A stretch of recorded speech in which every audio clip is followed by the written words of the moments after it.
Hello, everyone, and welcome to today's webinar on communication skills for a diverse workplace. I know we have a large group of people from around the globe. So, in the first few minutes, I want to welcome you. And as you are checking in, please type in the comments section whether you are in YouTube or LinkedIn. Please tell us, where are you coming from? And as you all do that, I'm going to introduce myself and my wonderful producer. First, let me introduce you to Lena Langosh. She is a lecturer, or as we say here in the US, an assistant lecturer at the university, the Imperial University, the University of Greenwich in the UK. And she is an assistant professor of international business. And I'm very, very happy to have Lena helping me as a wonderful colleague and friend, somebody who also understands the challenge in international business for how do we communicate in such a diverse world and workplace. So, Lena, welcome. Thank you so much. Anything that you would like to say?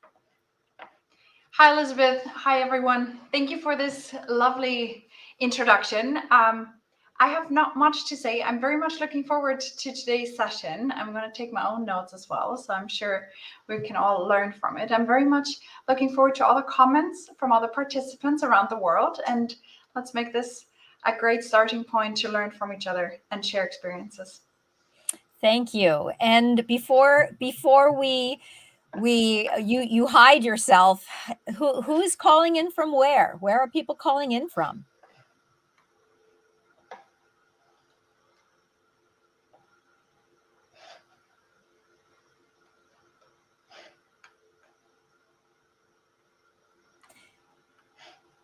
Maybe while you're getting that info, I can just say welcome. And Lena, please interrupt me at any moment. This is going to be an informal webinar. We're going to spend about 40 minutes of me explaining this process. How do we dialogue with others so that we are learning better communication skills, so that we can engage, we can listen, we can judge less, and we can develop more effective communication skills. From time to time, will be asking you to use the comment section and respond to me if you're comfortable. So I want this to be interactive. And next week, I'll talk more about this at the end. Next week, we'll have a follow-up with a masterclass that is going to be very interactive. And I'll talk more about that later. Wonderful. Finland, New Jersey, Kansas City, in the US and Ohio, Venezuela, London, UK. Wonderful, wonderful, wonderful. And maybe I can make some call outs as Lena keeps adding things. Thank you so much, Lena. And you are welcome to stay on or go into hiding if you want. Thank you, Elizabeth. Thank you. So, who am I and why am I qualified to talk on such an important issue, but also a controversial issue? How do we communicate across cultures? I have been working in the field of academia for more than 20 years, and 20 years plus, I like to say, because I don't like anyone to try to figure out my age. And I have been doing intercultural communication and business.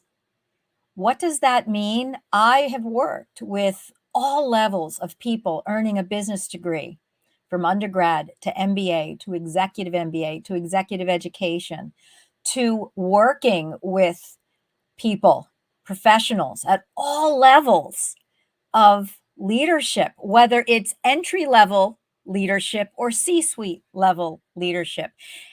And you might be thinking, entry-level leadership, yes, we are all leaders. We are all learning, we're all growing. As long as we're alive, there are new things to learn. And I've worked with some reputable companies around the world in many countries. Boeing, Verizon, AXA, called AXA, Merrill Lynch, Morgan Stanley, Bank of America, US Navy, US Army, the State Department, Hewlett Packard, Save the Children, Panasonic Japan, China Development Bank, HSBC. I have done so much work with so many amazing people.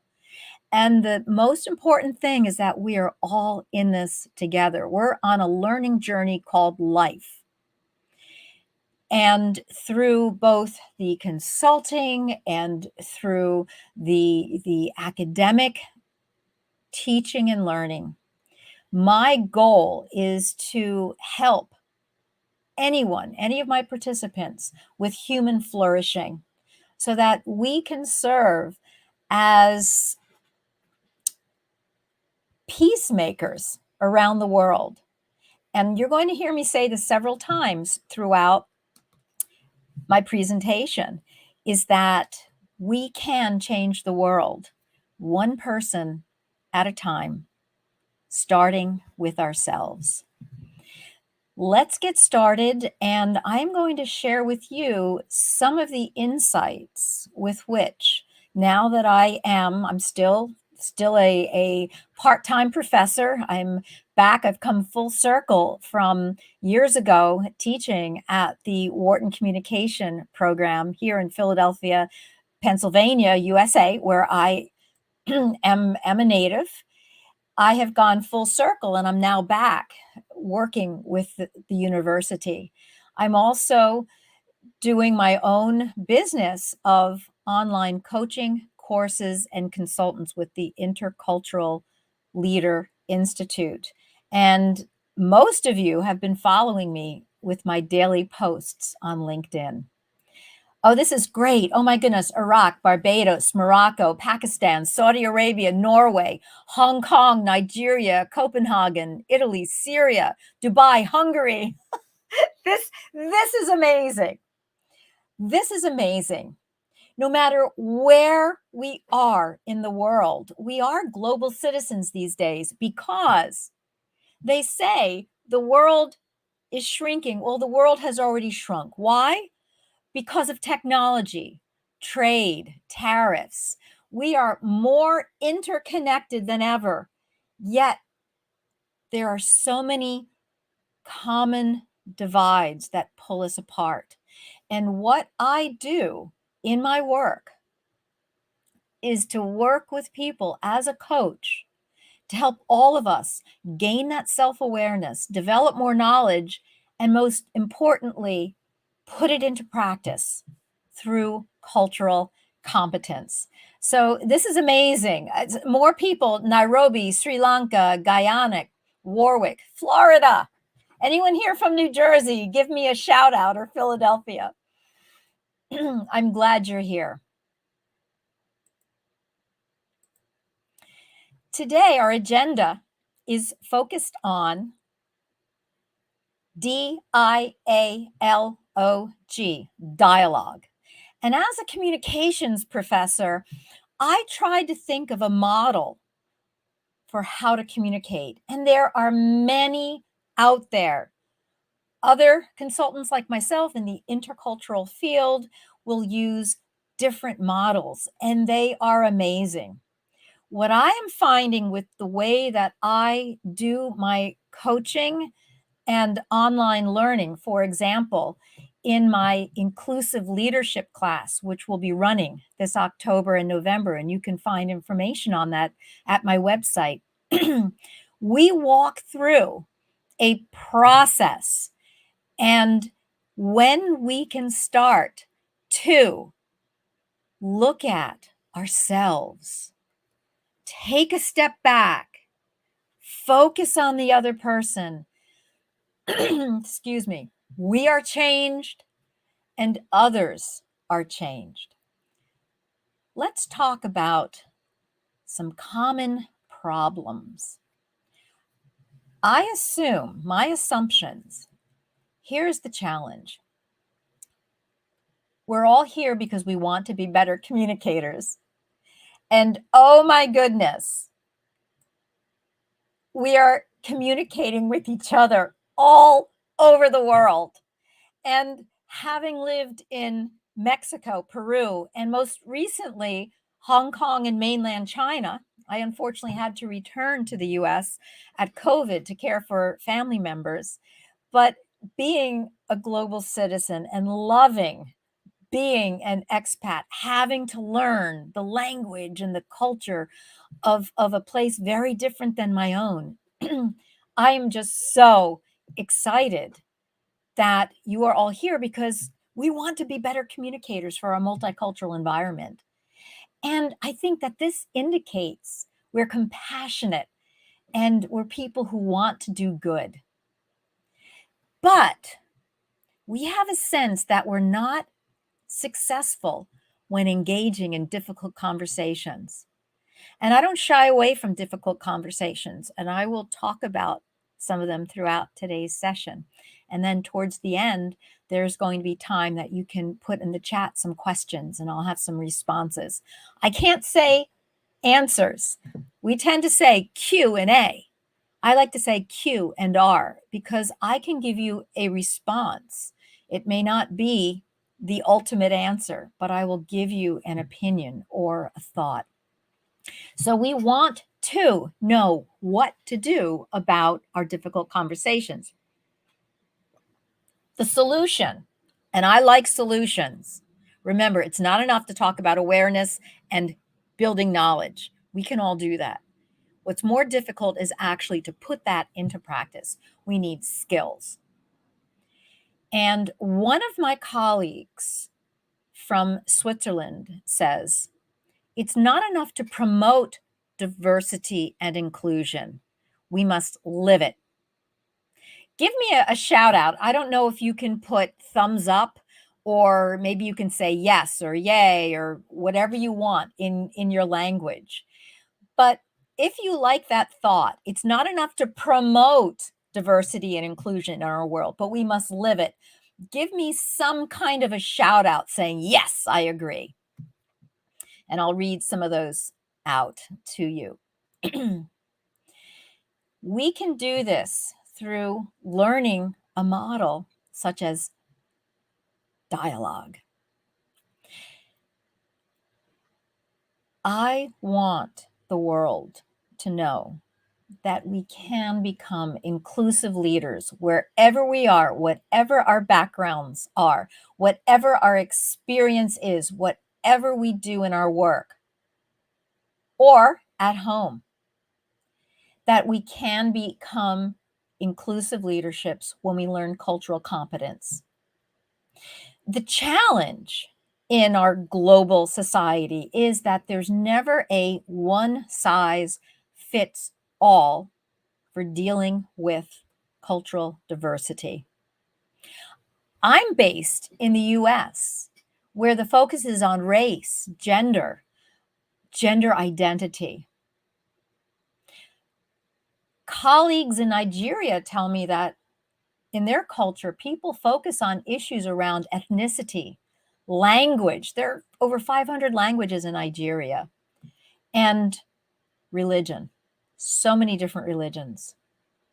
A former student of mine who grew up in Belgium and the Netherlands and now lives in Japan has explained in my book on intercultural communication for business. She's explained the controversial holiday celebration of Zwarte Piet in the Netherlands, dealing with racial issues.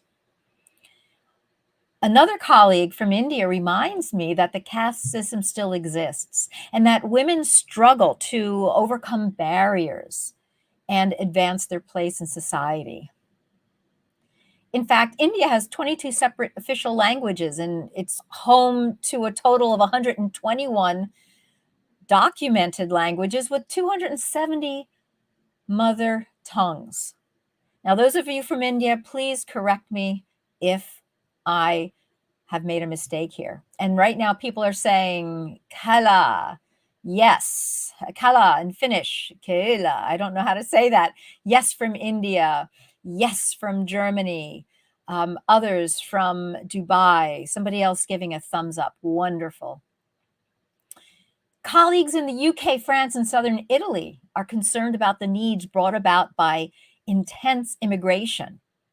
And now in the USA, we're facing similar challenges. And my experience living in China has shown me the tacit scrutiny regarding cultural differences within that huge, amazing country. So it shouldn't be a surprise when we have problems based on varying histories, cultures, subcultures, languages, religions. Would you please, right now, put in the chat what you think when you see this image? Please put in the chat. And I will wait a couple of seconds for Lena, who I'm sure is copying and pasting quickly. What do you think? We have so many people here on the call today. I would love to have everyone, if you can, type what do you think about when you see. Okay, thank you, Lena. Lena is telling me that there's a bit of delay with YouTube, so it will take a few moments to catch up. Okay. Here they are starting to come in. Someone is saying LGTB. Someone else is saying pride. Someone else is saying a rainbow. Someone else is saying happy colors. Someone else is saying diversity of existence. Art. So many great, great comments here. Thank you. Pride Month. Here is what I think of. My first impression. Oh, someone just said shades of life. Here is what I think of when I see colors like this. I think of my mother. And this actually looks like my dear sweet mother. Ooh, someone else just said color. Someone said spectrum of diversity. Someone said warmth. My mother was an artist. And when I see colors like this, I think of her artist's palette.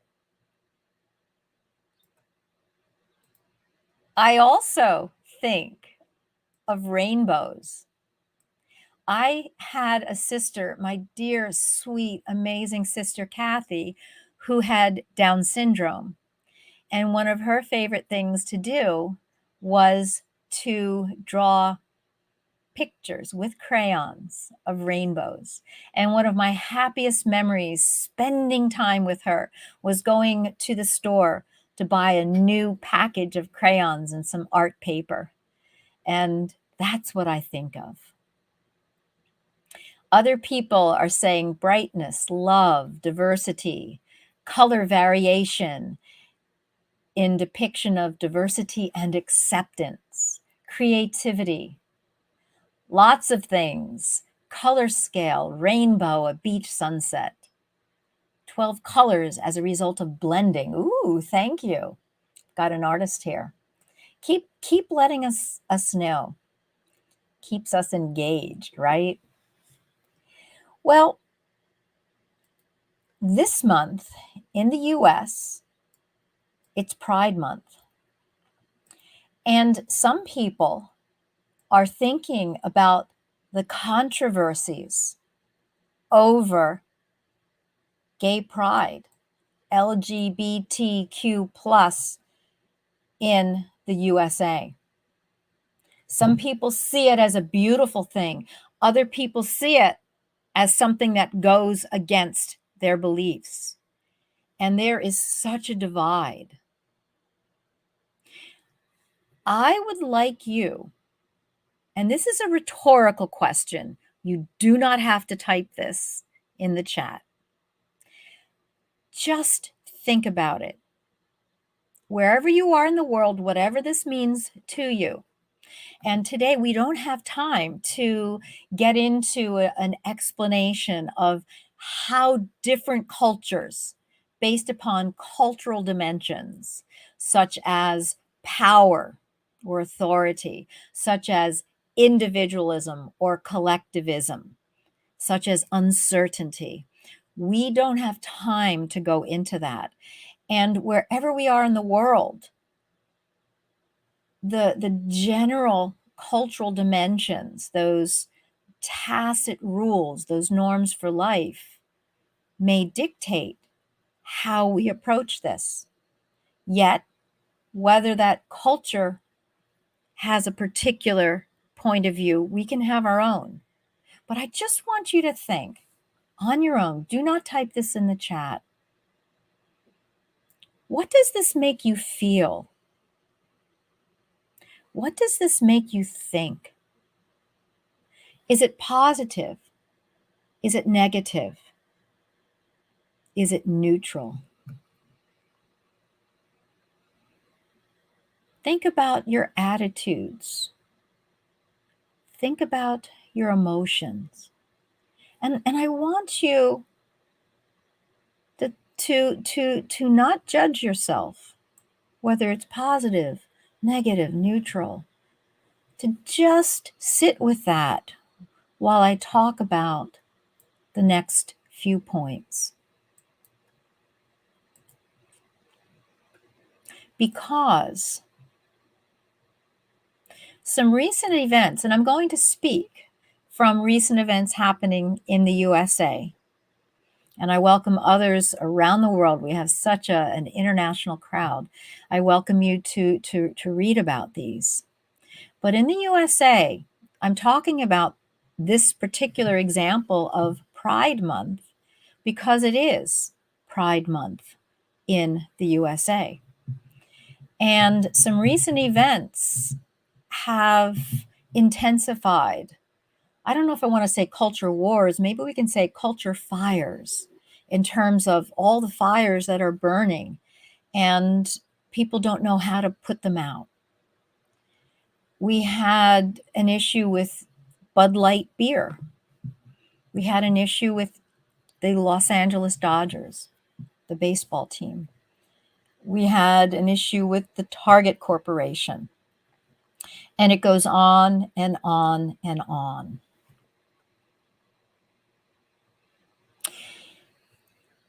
If you're a senior leader, an HR director, a team leader, an employee, again, these are rhetorical questions because I know I talk with professionals like yourselves every day who are dealing with these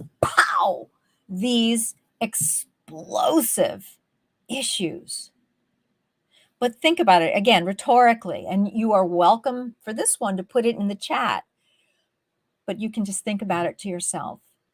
If maybe you're the one who makes the decision in your company to fly a certain flag. It could be a pride flag. But on the one hand, while those who align with that identity, those who don't are upset. And as a decision maker, you are trying to figure out how do you balance it? Can you balance it? Maybe you're a headmaster at a religious school, whether it be Jewish, Christian, Muslim, or any other religion or philosophical belief system. And maybe your faith or belief system and mission doesn't align with certain beliefs, whatever they may be, or practices. And you're getting pushback. And you're being told that you're a bigot, that you're homophobic, that you're intolerant. Maybe you're in an organization where most people are of a particular political affiliation. And if you're in the non-dominant group, you're afraid to voice your opinion in the lunchroom out of fear of retribution or even being canceled. We have a lot of this happening right now in the US because of politics. Again, any of these scenarios, you apply it to your home culture. And maybe you're an HR director and you're working hard towards change within your organization. You want to empower racial, ethnic, religious, language minorities. And some people are defensive. And maybe they make comments such as discrimination, look how far we've come. Or we've overcome the race thing because we have a lot of diversity in our organization. Ooh, Elizabeth, you always write about such intense topics. I actually just posted recently on that. Elizabeth, why do you talk about cultural differences? Because if we don't talk about the differences, we won't be able to celebrate the similarities. We need to be able to acknowledge that there are challenges going on in this world. That doesn't mean that someone is going to point at me and say, you are this, and this from what I can see or what I know on your CV, your resume. No, it's not about that. It's about understanding human values. And the reason why I want to bring up these tough issues, and if you would like, please type in the chat now. Maybe you could type in your country, your culture or subculture, and maybe in a phrase, tell me what's an issue around cultural diversity that's affecting life where you live. I would like to know. And please keep your questions coming in because we will have question and response later. So we're at odds.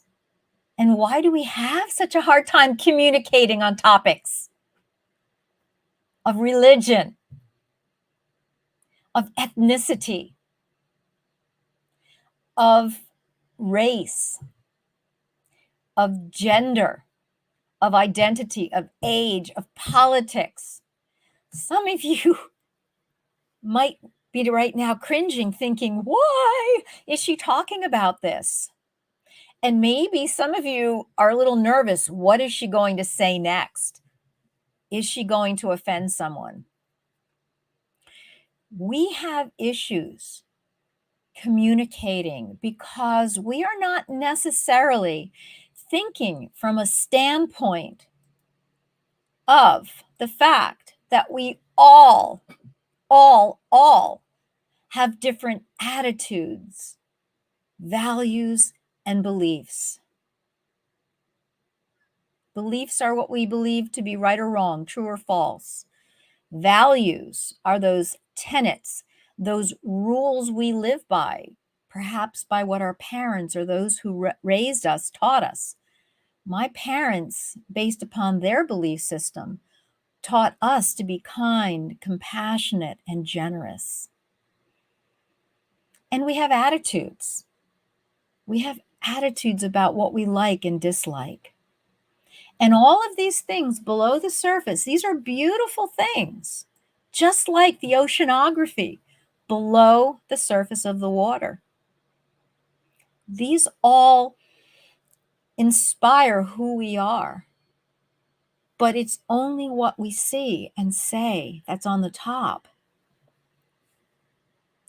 that often we misunderstand. We are thinking about the denotative or the dictionary meaning of words, or we are not thinking about the connotative aspects. Here are some of the issues that are coming up. In India, people are saying that there are challenges around Indian culture. And I'd like to know specifically if you could please add a note to that. In the UK, those who are coming into our country are negatively affecting our culture. In my online course that I'm offering in inclusive leadership this fall, we use a case study of one small town in Belgium that has found a solution to help bring everyone together. All of those who are immigrants, all of those who are natives. Somebody else has written, the starting point is the acknowledgement that we are different, and we do not need to be similar in thinking, perspective, values, and beliefs. This is the beauty we're not seeing. Exactly. Thank you. Oh, please keep these comments coming. Also, because of the social media platforms, it's unfortunate. The salience, that importance, that belonging we feel with our culture or multiple cultures, our identity, that can get threatened by somebody else's comment. And I call it, we have this punch and pull. Punch and pull. There's something going on within each of us that we feel that we need to defend our beliefs instead of listening to others. And we may not even be aware that this is going on. But rather than learn, we fight. Rather than fight, and what I mean is, or rather than not fight, rather than stand your ground so that you enter into a dialogue with someone, you flee, the flight. And this is a typical psychological safety mechanism that goes on with us, within us. And we're learning from neuroscience how much this affects us. Here somebody says, in the US, pride and the unwillingness towards open-mindedness. Now, this could be taken a different way. Do you mean pride in the sense of gay pride? Or is it could be anything pride, that we believe in one political party and the other is bad?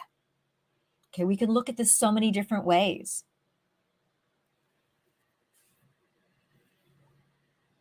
Cultural attitudes towards genders defined by locations and regions.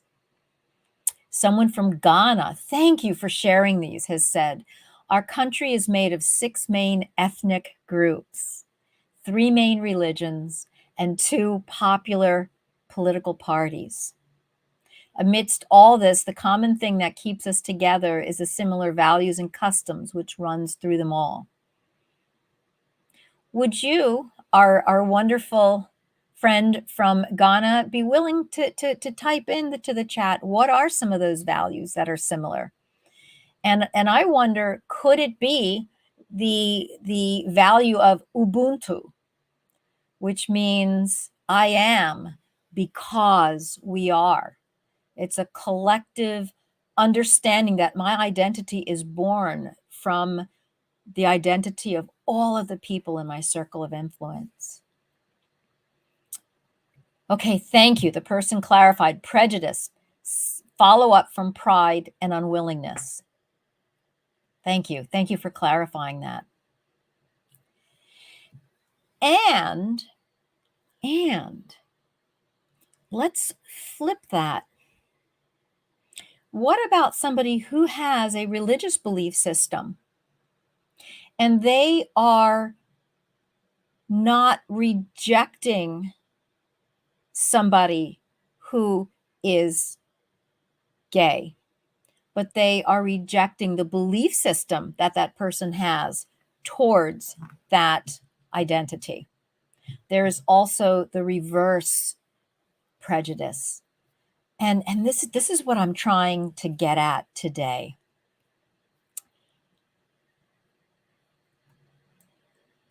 We look at things in an either or.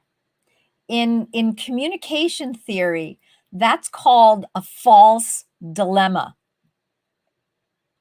And if we understand the yin and the yang symbol, and this comes from Taoism in Asia, if we understand it's not just a tattoo, it's not just, oh yeah, light and dark, yeah, harmony.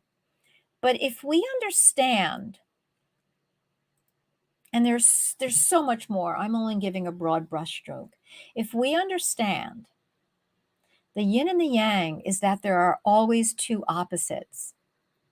Think of light and darkness, mountains and valleys, young and old, fire and water, good and evil, wet and dry, hot and cold. Yes, you've got to maintain that balance, but we need to find a way to work harmoniously with both sides. Neither one dominates the other.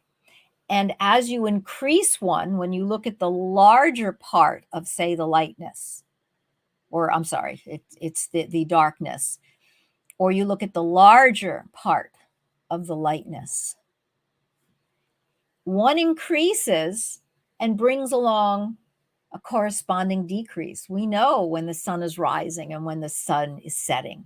There needs to be a balance, and you cannot have one without the other. How do you know what lightness is without darkness, and vice versa?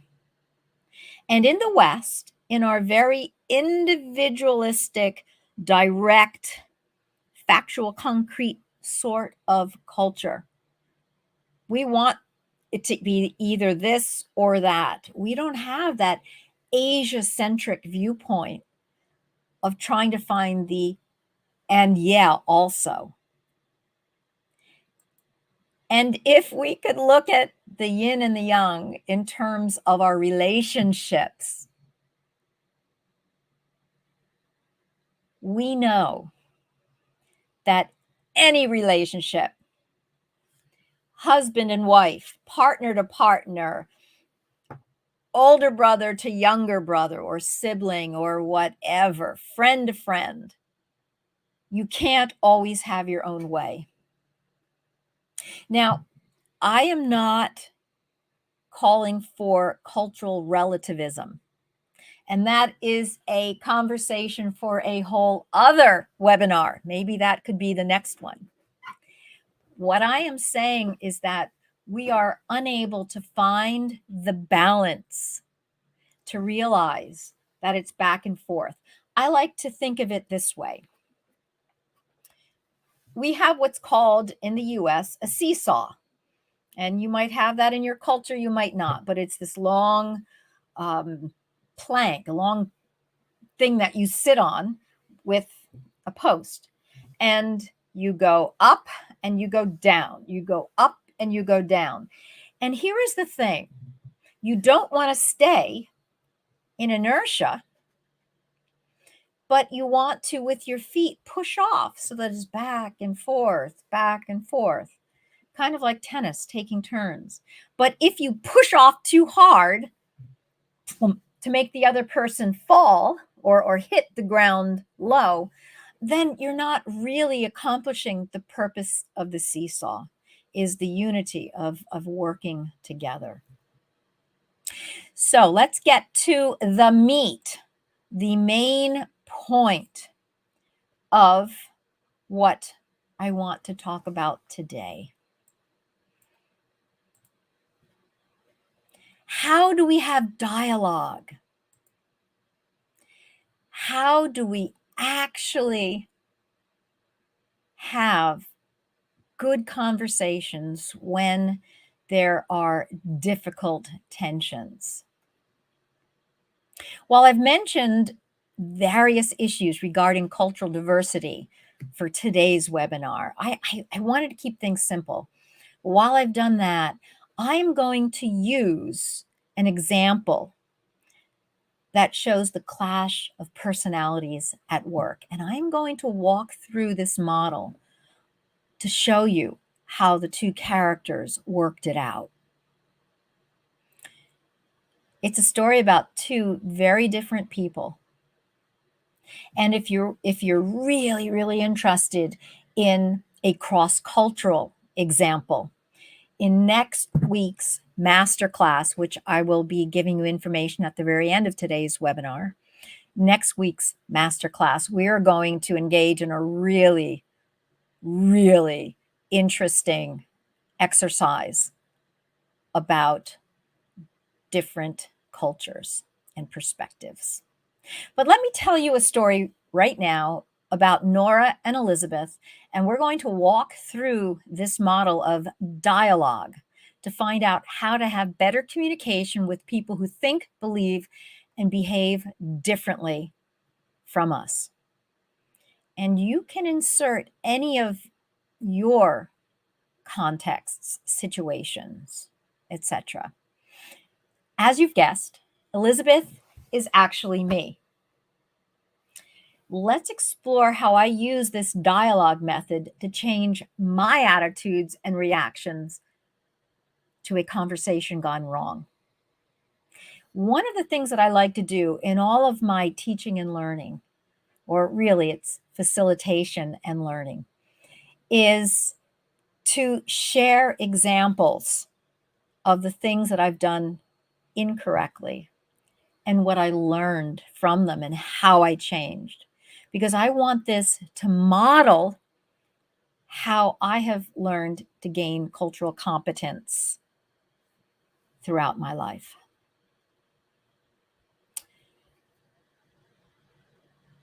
You see, Nora and I had very different personalities and we clashed. We clashed a lot. We never really interacted with each other unless we had to. And we tacitly kept our distance. Nora was a colleague and had just been diagnosed with a serious illness and was about to have surgery. I wanted her to know that I cared about her. So one day I said that she was in my thoughts and prayers. What I thought was a very neutral statement. Her response was, huh, what good will that do? And she turned and walked away. Stunned, I slipped away with hurt feelings. All I wanted to do was show my caring, my solidarity, and all sorts of things rushed through my mind. She's rude, she's inconsiderate, she's grumpy. Do you notice how I'm saying she? When I calmed down and I followed my own advice,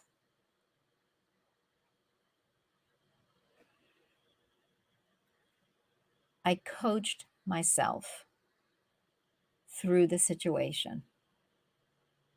And let's walk through dialogue, realizing it's not a static model because you don't just have to follow this linearly.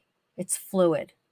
But here's how, as a coach, here's how I coached myself, because it was important to me to get over my hurt feelings and consider those of my colleague at this difficult time. I had to first determine what happened. Instead of clinging to what I heard or saw, I needed to examine what happened. I approached my colleague. I said I would think and pray for her. And I observed her interactions that seemed that she was upset and walked off.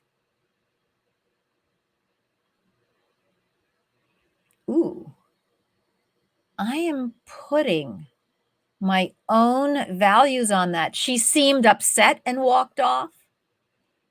Now, from the history of us, that was probably a correct assumption. But who knows? Maybe at that time, she was feeling like, and something was hurting her and she was embarrassed and she had to exit. I was placing my own perspectives on what was happening. I had to step back and deconstruct it. Maybe she wasn't feeling well, and I am assuming that she was annoyed at me. Remember, she did this to me. Well, what could I have done to her? When I thought about it, I thought about our personalities. I am so much the quintessential extrovert, and she, the introvert. I had approached her with my usual energy, and she had responded with retreating. I know a lot about personality. Perhaps what happened was based on her not feeling well, or could have been based on she was just overwhelmed with my enthusiasm. So that's the D in dialogue. Determine what happened. Now, the next is initiate conversation. Like I just said, we don't necessarily go in linear order. So I didn't think it was appropriate to initiate conversation. I initiated conversation with myself. So instead of jumping to conclusions, she's rude, she's inconsistent, she's grumpy, I asked myself clarifying questions. Maybe it wasn't the right time or place to say, why were you offended with my well wishes? Maybe I was too enthusiastic. Maybe I was too energetic. Maybe she didn't want people to wish her well. Maybe I was too intrusive. So I had to look at me. And this goes to the very next point after I for initiate conversation. And for me, this was a meta conversation, but acknowledge the other perspective. It's not about me. And whenever we have tough dialogues, and this is what we talk about, we will talk about this in next week's masterclass. And we also talk about this in my online course. Perspective shifting. It's not always about us. We have to consider others. So instead of trying to win, or in this case, wanting her to respond warmly to me, I needed to think about her perspective. And I've already said this. Maybe she wasn't feeling well. Maybe I was overwhelming her. Maybe it was a very private thing and she was upset that people knew about it. Acknowledge somebody else's perspective.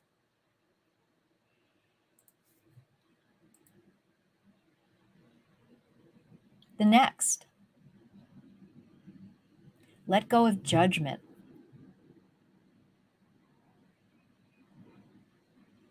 I had to let go of our shaky relationship and just let it go. Again, it's not about me, or her. She had her own perspective. And rather than taking offense, acknowledge my own thoughts, attitudes, and feelings. And think about a way that I could open up opportunities for all. And that's the O of dialogue. What could I do to fix it instead of me being the focus? What could I do to show her that she was important to me, regardless of how she responded? That leads to the final letter in this acronym, give benefit of the doubt.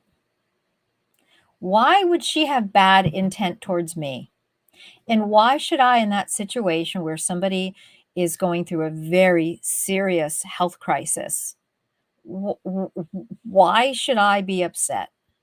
Now, of course, it's okay in relationships when things don't go well. I'm not saying you put aside what you're thinking, what you're feeling, but this is a way of breaking it down, and this is how I work with clients. Well, what tell me what happened, and then I listen to what my client says, and then I keep asking open-ended questions to deconstruct, to find out what was really happening, and then find a solution. So let me finish the story with this. Give benefit of the doubt and assume good intentions. So I decided I would try again and do things in a way to meet her where I thought maybe she would like to be met. And I could have failed again, but this time it worked. Knowing that she was a Buddhist, I bought a lucky bamboo and a blank card. And on the inside, all I said, very simply, no enthusiasm, no lots of little Hallmark card type. That's the big company in the US that writes all these flowery, fancy things on greeting cards. But I just said on the inside, good luck. When I gave it to her, what do you think she did? She smiled and thanked me.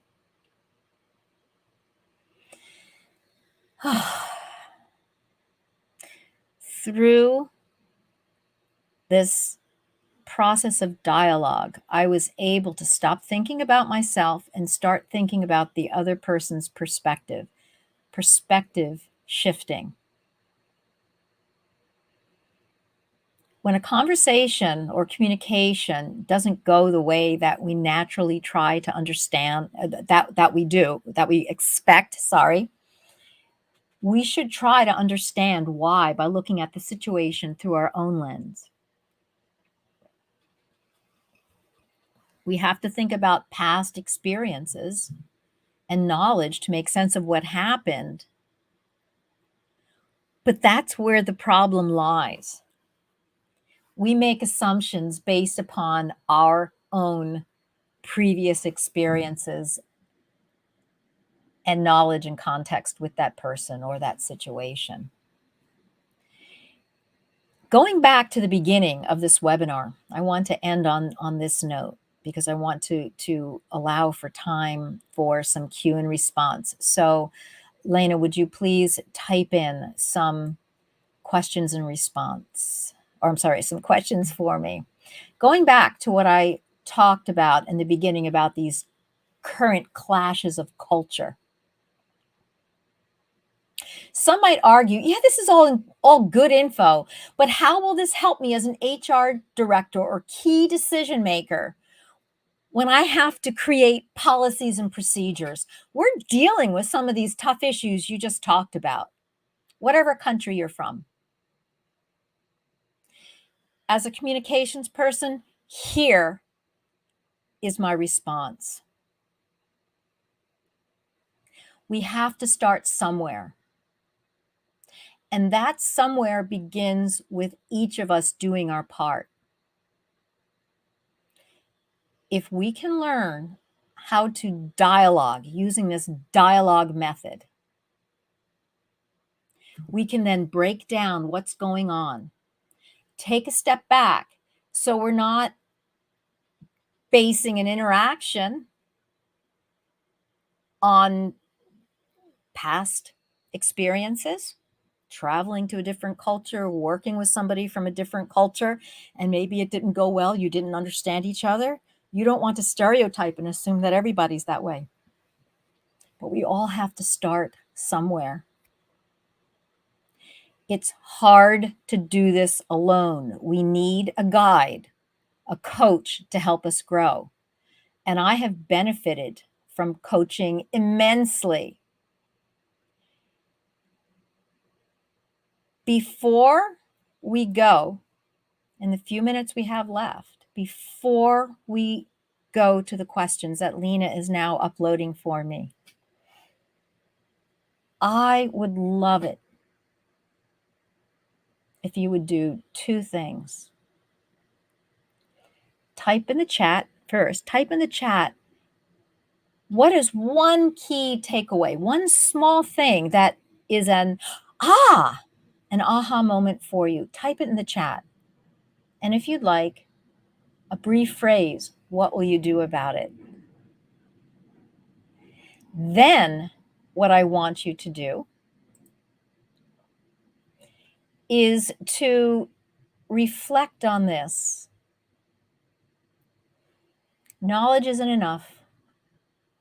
Strategies aren't enough. Oh, I could do this, I could do that. It's the solutions. The strategies are the what. I've told you what today, but the solutions are the how to go through it. And until, just like with any sport or any hobby, you don't become good just by reading a book or watching or listening.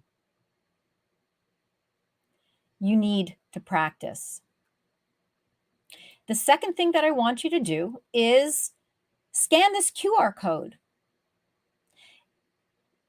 In next week's following masterclass, you will receive an email from me with a link to sign up for this masterclass, where we are going to actually work on the solution for how do you deal with different values, different perspectives, or how do you switch your perspective? We're going to do the doing phase. And we'll discuss in depth. We're going to interact, have breakout sessions so that we can learn, we can practice to do this with others so that you can then see great benefits in your own workplace. So please scan this QR code and sign up. What are some of the questions? There is a comment here. It's so important to start with ourselves and not blame others. Thank you. Becoming self-reflective is key.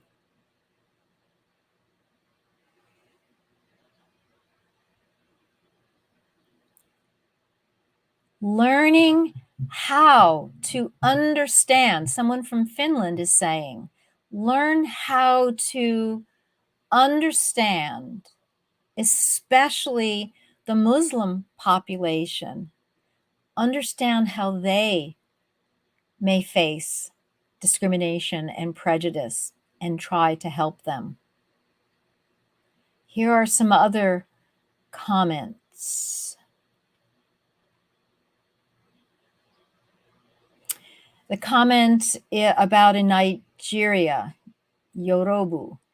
In my culture, respect is one of the values, and it's seen as disrespect for younger people to voice out their opposing opinions to the older generation. That is an excellent comment. Thank you. I wish I had time, but we don't. We're out of time. I could tell you about some of the mistakes I made about voicing my opinion in meetings when I lived in Hong Kong. Differences in cultural norms that can result in good dialogue. I'm reading the takeaways. Emotions are hard to control and can overwhelm. Someone saying, I have to be willing to put my preferences and ideas on hold. To a certain extent, that's a good point, to really engage with the other. I am never asserting that we change our values or our beliefs, but we can change our attitudes and behaviors towards others who have different values and beliefs. We are out of time. Thank you, everyone, for joining. We are all on this journey called life. We can change the world, one person at a time, starting with ourselves.